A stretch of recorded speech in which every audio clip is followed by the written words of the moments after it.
Iran के राष्ट्रपति ने बड़ी धमकी दी है इजराइल को। कहा है कि अगर उन्होंने हमारे एक न्यूक्लियर पावर प्लांट को उड़ाया तो हम एक के बदले 1000 नए न्यूक्लियर पावर प्लांट बनाएंगे। सुनिए।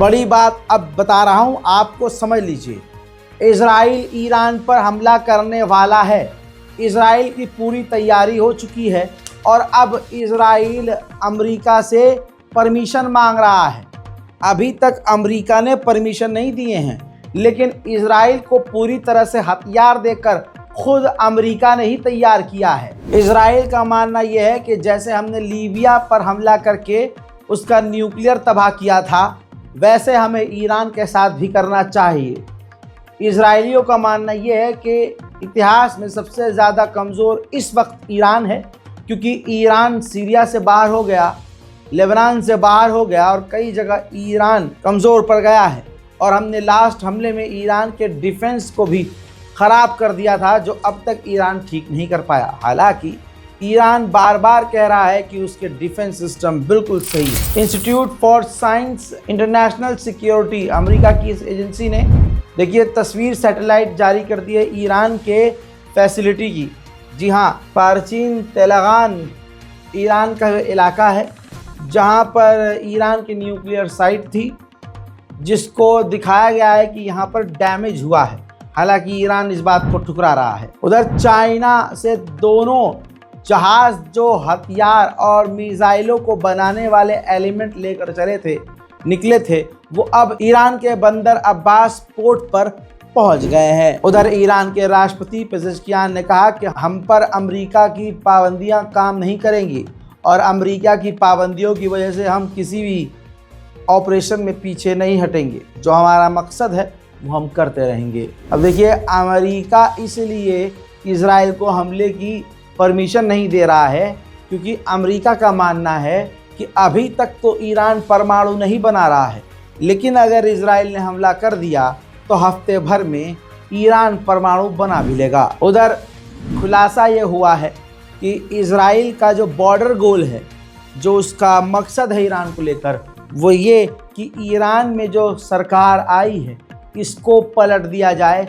रिजीम बदल दी जाए। ईरान ने अपनी सिक्योरिटी को और मजबूत करते हुए 10 और नए छोटे समुद्री वेसल्स को लॉन्च किया है जो बॉर्डर पर गश्त करेंगी। वहीं दोस्तों, सैटेलाइट इमेज से खुलासा हुआ कि रूस के कार्गो जहाज़ भी ईरान पहुंच गए हैं।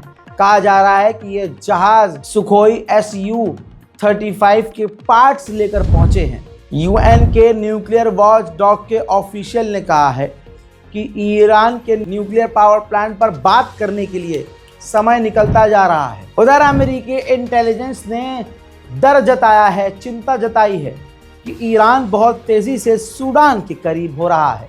ये हमारे लिए बेहतर नहीं है। हज़रात मोहतरम, रशिया पूरी तरह से सीरिया से निकल चुका है।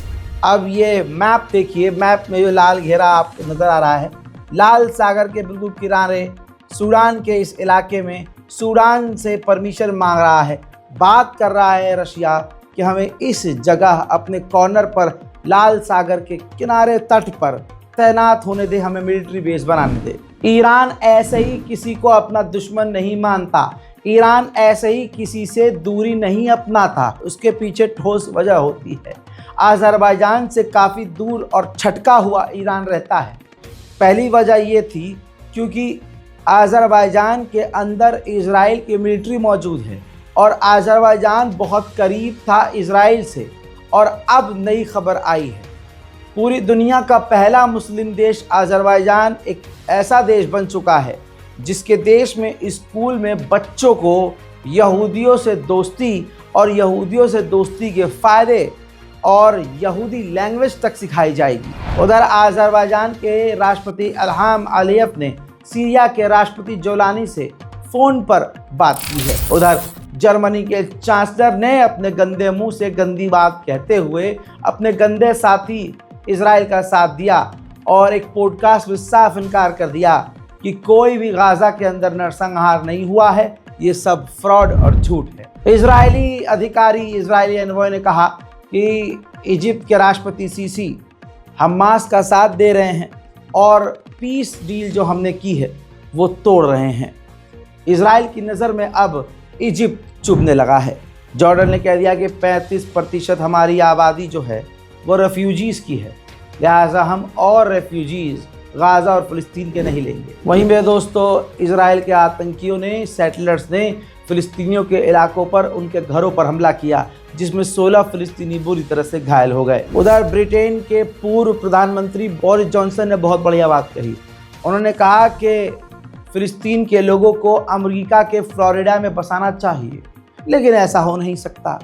ठीक इसी तरह से गाज़ा की ज़मीन गाज़ा के लोगों की है, लिहाजा गाज़ा के लोगों को वहाँ से निकाला नहीं जा सकता।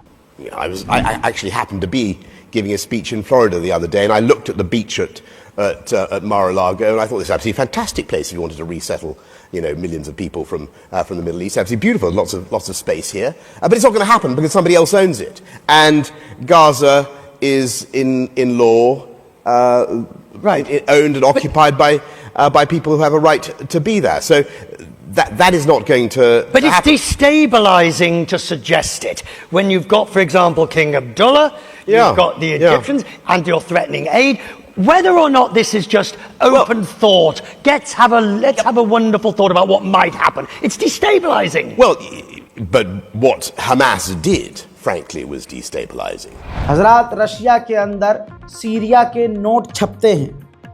अब आपको बता दूं कि यूरोप और दूसरे देश सीरिया पर से अभी तक पाबंदी हटाने की सिर्फ बात कर रहे हैं। उधर रशिया नोट छाप कर और अलग से नोटों की यानी पैसों की मदद सीरिया की कर रहा है, लेकिन फिर भी सीरिया ने रूस की बात नहीं सुनी, ये अलग बात है, और रूस को अपने यहाँ से निकाल दिया है। ईरान स्पेशल रिपोर्ट में फ़िलहाल के लिए इतना ही। इस रिपोर्ट को शेयर कीजिए, दुआओं में याद रखिए, चैनल को सब्सक्राइब कीजिए। जय हिंद।